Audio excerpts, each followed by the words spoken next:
Kembali di Sapa Indonesia Malam bersama saya Friska Clarissa. Panglima TNI Jenderal Agus Subianto memerintahkan prajuritnya melakukan pengamanan terhadap kejaksaan di seluruh Indonesia. Koalisi Masyarakat Sipil untuk Reformasi Keamanan menilai perintah Panglima TNI mengamankan kantor kejaksaan tidak sesuai aturan Undang-Undang TNI.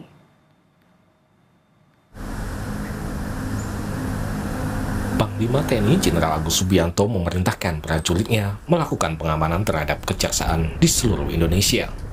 Perintah itu tertuang dalam telegram Panglima TNI yang terbit 5 Mei lalu. Panglima memerintahkan pengerahan personel dan alat perlengkapan untuk mendukung pengamanan Kejaksaan Tinggi dan Kejaksaan Negeri di seluruh Indonesia. Kepala Dinas Penerangan TNI Angkatan Darat, Brigjen TNI Wahyu Yudana menyebut perintah Panglima TNI tersebut merupakan bagian kerjasama rutin TNI dan Kejaksaan.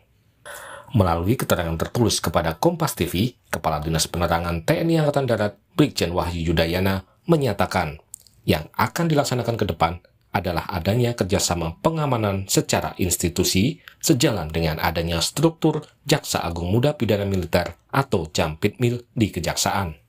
Sehingga kehadiran unsur pengamanan dari TNI merupakan bagian dari dukungan terhadap struktur yang ada dan diatur secara hierarkis. Dalam perintah Panglima TNI sempat disebut kekuatan pengamanan 1 peleton untuk Kejaksaan Tinggi dan 1 regu untuk pengamanan Kejaksaan Negeri.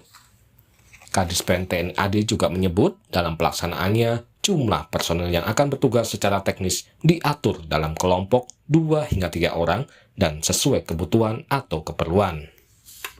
Sementara itu, Koalisi Masyarakat Sipil untuk Reformasi Keamanan menilai perintah Panglima TNI mengamankan kantor kejaksaan tak sesuai dengan Undang-Undang TNI dan perlu segera dikoreksi. Surat perintah ini jelas menyalahi semangat, menyalahi peraturan, menyalahi ketentuan dari konstitusi dan Undang-Undang TNI yang memandatkan bahwa tugas pokok dan fungsi TNI adalah di wilayah pertahanan. Sedangkan kejaksaan dan penjagaan kantor kejaksaan adalah bagian dari tugas keamanan. Jelas ini merupakan sebuah hal yang harus dikoreksi segera dan dicabut oleh Panglima TNI. Selain meminta Panglima TNI mencabut surat perintah tersebut, Koalisi Masyarakat Sipil juga meminta DPR menjamin tidak adanya duifungsi TNI serta mendesak Presiden membatalkan surat Panglima TNI. Tim Liputan, Kompas TV.